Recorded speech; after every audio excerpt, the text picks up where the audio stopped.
all gathered round, and they gazed in wide wonder at the joy they had found. The head nurse spoke up, said, leave this one alone.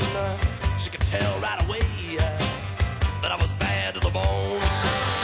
Bad to the bone. Bad to the bone. Bad. من رضا امتروی هستم، مدیر کمپانی بیگمن سرده. با همکار عزیزم حمزه معدن‌نشین هستم. ما قصد داریم با ارائه یک سیدی آموزشی درباره تولیدات این کمپانی و آموزش اصول صحیح پرورش اندام اطلاعات مفیدی در اختیار علاقه‌مندان بگذاریم.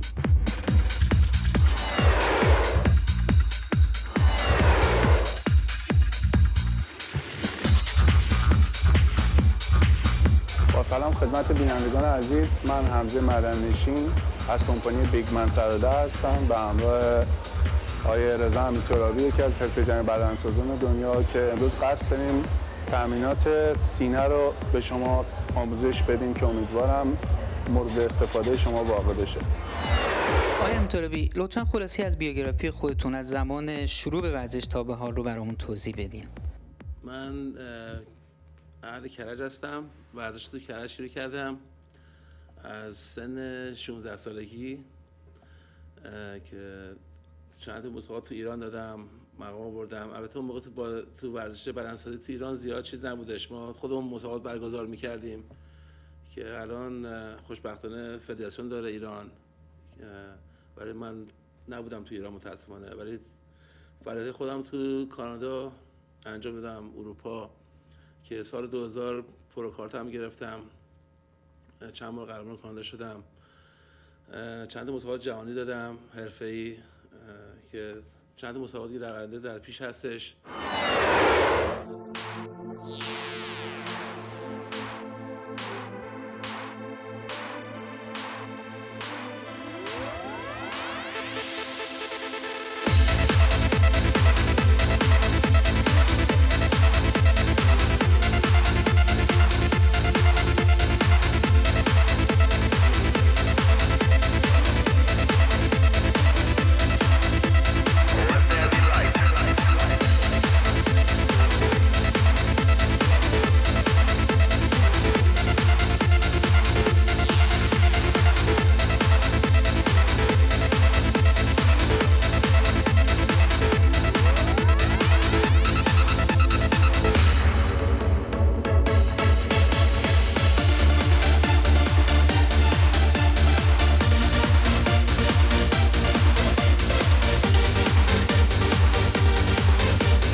زمانی که شروع به ورزش کردید تا اولین بار که در مسابقات شرکت کردید چقدر زمان برد؟ من حدود 1 سال ورزش کردم که اولین مسابقه رو دادم.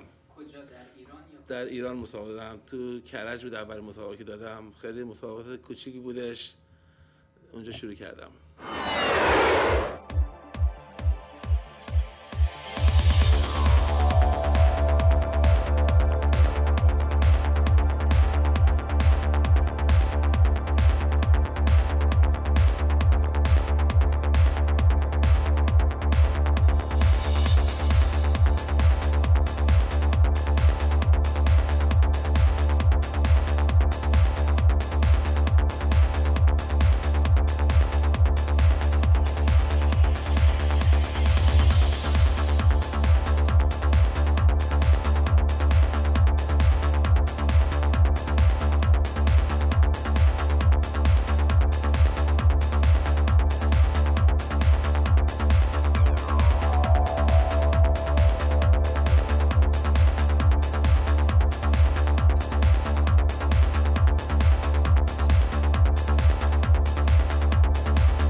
اینطوری راجع به این CD آموزش که قصد دارید حرکات صحیح بدنسازی رو آموزش بدید کمی صحبت بکنید. این CD داریم درست کردیم برای علاقه‌مندان که توجه بکنن به طریق حرکت چجوری صحیح برن. حالا ما بیشتر توضیح میدیم در مورد مسائل تغذیه هم بیشتر اطلاعات میدیم که بچه‌ها استفاده بکنن تا بتونن نتیجه خوبی در مورد ورزش بگیرن.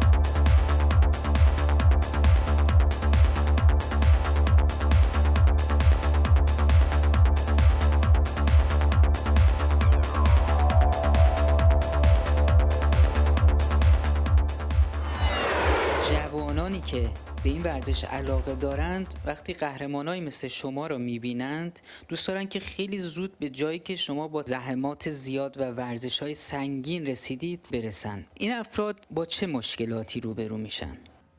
یه سری که ورزش شروع میکنن اطلاعات زیاد ندارن چجوری ورزش بکنن، چجوری تغذیه بکنن. خب من خودم برام شروع کردم مثل اطلاعاتی که الان دارم مثل سابق نداشتم، همش تو چیز تجربیات دیگه، تجربه کسب میکنن. ولی همیشه کسایی که ورزش شروع میکنن دنبال علمش برن سوال بکنن که از کسایی که تو این رشته هستن خیلی موثره که بتونن زودتر نتیجه بگیرن.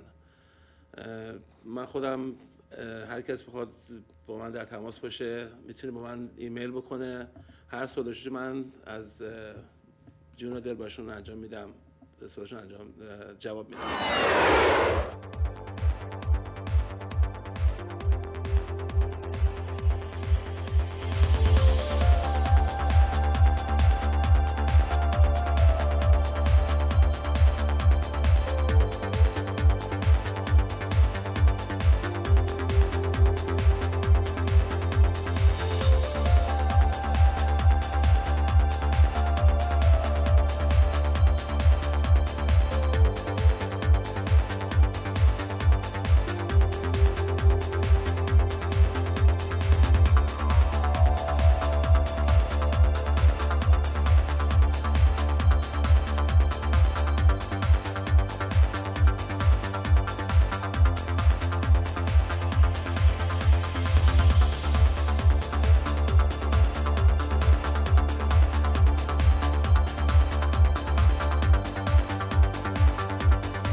اینطوری لطفاً در مورد اصول صحیح تغذیه کمی توضیح بدیم.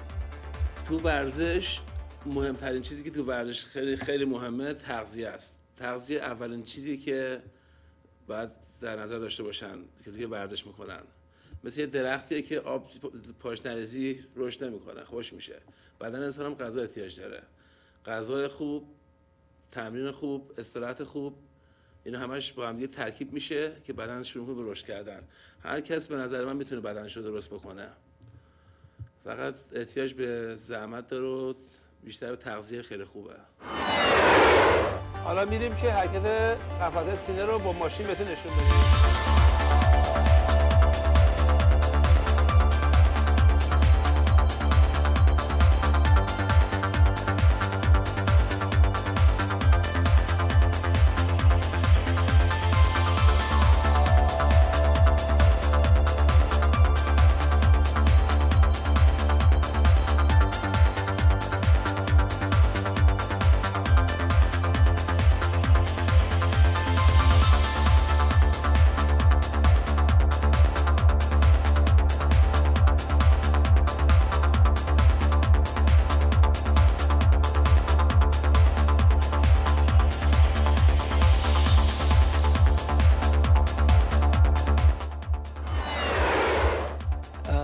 در مورد افرادی که حرفه‌ای‌تر کار میکنن، یکی از مشکلات این ورزشکاران زمانی است که برای مسابقات آماده میشن. معمولا چند روز قبل از مسابقه از اهمیت زیادی برخورداره. شما چه توصیه برای این دسته از افراد برای آمادگی خودشون برای مسابقات دارین؟ مهمترین موقعی که کسی که دایت میکنن برای مسابقات رژیم میرن، باید زحمت بکشن خیلی زیاد تا اون نتیجه که خوب میخوان بگیرن. باید تمام چربی بدنشون آب بکنن. اون 6 روز آخری که به مسابقه مونده خیلی مهمه. اون 6 روز اون میتونن با من ایمیل بکنن یا میتونن من تماس بگیرن، میتونم تمام توضیحات بهشون بدم. یه خود مفصل اگه بخوام توضیح بدم ان شاءالله در سیدی های بعدی توضیح میدم بهشون. ولی هر کس خواست اطلاعات بگیره میتونه من در تماس باشه، اطلاعات من میدم خدمتشون.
ترابی، یکی از مسائل عمده دیگری که در این ورزش مطرح هست استفاده از پروتئین هاست، زیرا که بسیاری از مردم تصور میکنن که پروتئین ها داروهایی هستند که عوارض جانبی دارند.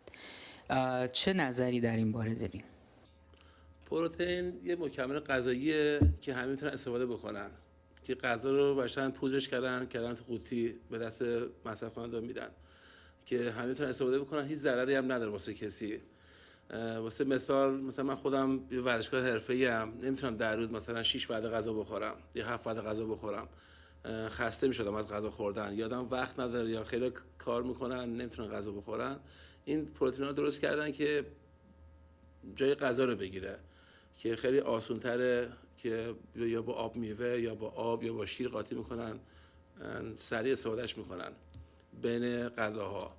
مثلا به عنوان مثال صبح مثلا صبحونه رو که کسی میخوره دیگه میره بیرون، وقت نمیکنه دوباره غذا بخوره، با خودش پروتئین میبره، 3 ساعت بعدش میخوره، جای یه وعده غذا رو میگیره، دوباره ناهارش میخوره، غذا میخوره، دوباره بعد از غذا میتونه پروتئین شیک بخوره که روزی 3 وعده پروتئین شیک، 3 وعده هم غذا، که 6 وعده میتونن استفاده بکنن.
تصور میکنن که پروتئین ها داروهایی هستن که عوارض جانبی با خود به همراه دارن. در این مورد چه توضیح داریم بدیم؟ بعد این پروتئین ها همشون زیر نظر دکترها درست شده که اصولاً کلاً از وی پروتئین درستش میکنن.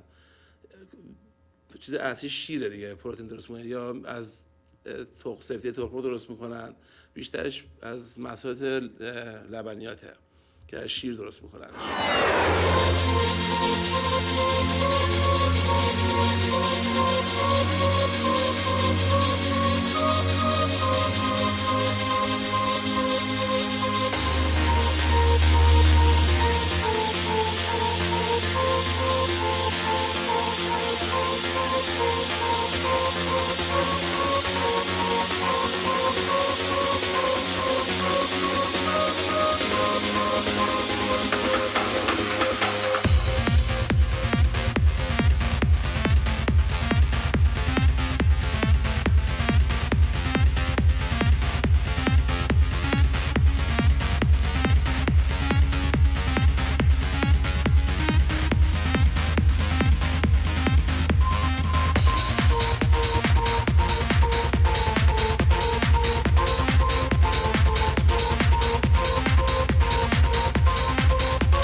در آخر آیا توصیه خاصی برای نوجوانها و به خصوص جوانهایی که به این ورزش علاقه دارند و این ورزش رو با جدیت میخوان شروع بکنن دارید یا خیر؟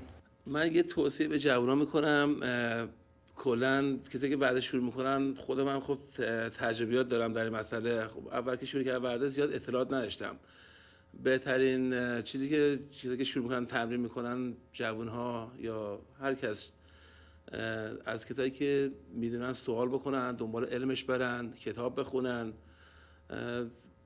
میتونن نتیجه خیلی بهتری بگیرن. توصیه من اینه بهشون، میتونن از کسایی که توی مسائل واردتر هستن سوال بکنن.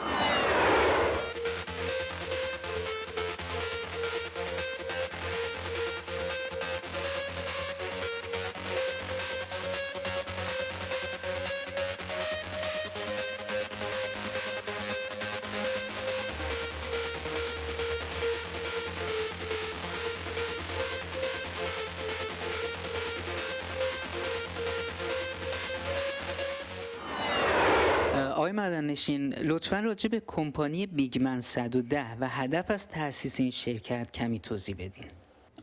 کمپانی بیگمن 110 حدود 3 سال تأسیس شده و قصد ما از این کار این بوده که به هر حال محصولات جدیدی رو وارد بازار ایران بکنیم. همونطور که میدونین توی بازار ایران محصولات قلابی زیاد شده و ما با قصد داریم با این کارمون این محصولاتی که محصولات خیلی خوبی هم هست و آقای امین ترابی هم که یکی از حرفه‌ای‌ترین بدنسازاست چندین سال از این محصول استفاده میکنن و ما دوست داریم که محصولات خوبی رو در اختیار جوانان عزیز قرار بدیم.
آیا این محصولاتی که به صورت تقلبی وارد بازار شدن عوارض جانبی هم دارند؟ بله 100% عوارض جانبی داره، مخصوصا روی کلیه و کبد خیلی تاثیر منفی میذاره.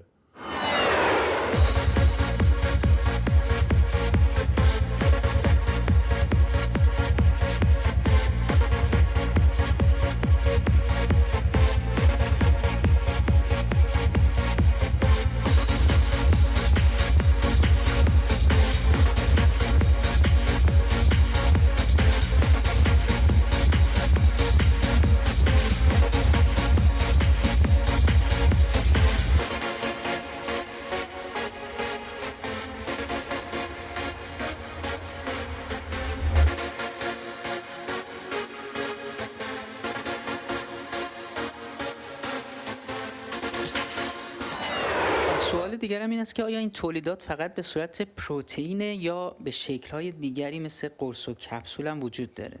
محصولات ما به غیر از پروتئین، کراتین، گلوتامین، چربی سوزها، آمینو اسیدها و به صورت پودر و کپسول ها وارد ایران میشه.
آیا همه افراد میتونن از این پروتئین ها استفاده بکنن یا اینکه استثناءاتی هم وجود داره؟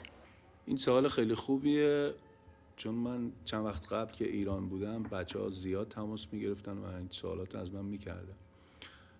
متاسفانه بعضی از بچه‌ها تو ایران ناراحتی‌های کلیوی دارن و باید زیر نظر پزشک باشن. در صورتی که پزشک بهشون اجازه نده از پروتئین مصرف کنن، نباید پروتئین مصرف کنن. این مورد فقط برای اوناییه که ناراحتی کلیوی دارن یا پزشکشون اجازه نمیده پروتئین مصرف کنن.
معدنشون علاقمندان به ارتباط با شما چطور میتونن در سراسر دنیا با شما تماس برقرار بکنن؟ علاقمندان میتونن از طریق وبسایت ما www.bigman110.com یا با ایمیل های ما که هست hamze@bigman110.com یا reza@bigman110.com با ما در ارتباط باشن و یا میتونن از طریق وبسایت که شماره تلفن‌های ما در وبسایت هست با ما در ارتباط باشن.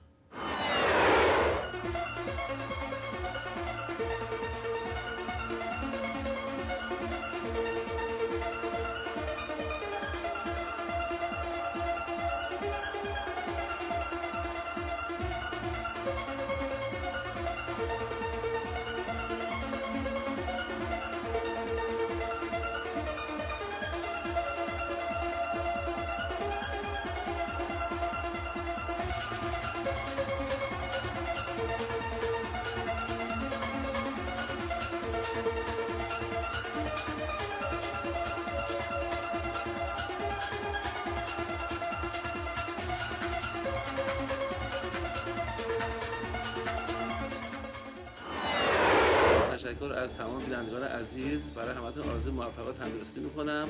خدا یار و نگهدار همتون باشه. منم تشکر میکنم از همه شما عزیزان. ان شاءالله که هر جایی که هستید شاد و پیروز و تندرست باشید.